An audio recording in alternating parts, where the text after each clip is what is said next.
સુરતમાં ખાડીપુરી ટેક્સટાઇલ માર્કેટના વેપારીને રડાવ્યા. ખાડી નજીક આવેલ રઘુકુળ માર્કેટ સહિત કુલ 8 માર્કેટના ગ્રાઉન્ડ ફ્લોરની દુકાનોની સાડી સહિતનો સામાન પલળી ગયો. ખાડી નજીક આવેલ રઘુકુળ માર્કેટ સહિત કુલ 8 માર્કેટના ગ્રાઉન્ડ ફ્લોરની દુકાનોની સાડી સહિતનો સામાન પલળી ગયો. ખાડીના પાણીમાં પલળેલી સાડી હતી. દુર્ગંધ મારતા વેપારીઓ પરેશાન. સાડીઓમાં દુર્ગંધ બેસી જતા નંગના ભાવે વેચાતી સાડી કિલોના ભાવે વેચવા વેપારીઓ મજબૂર.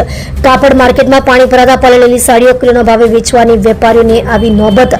વેપારીઓ દુકાનો પાસેના પેસેજમાં દોરી પર સાડી લટકાવી પંખા મૂકી સુકવાઈ રહી છે.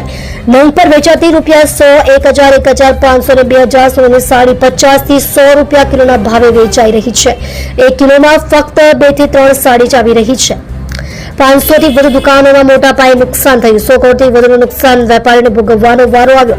ખાડીના પાણી માર્કેટની દુકાનોમાં 1.5 થી 2 ફૂટ જેટલા ભરાઈ ગયા હતા. વેપારીઓને દુકાનનો માલ પણ ખસેડવાનો સમય ન મળ્યો.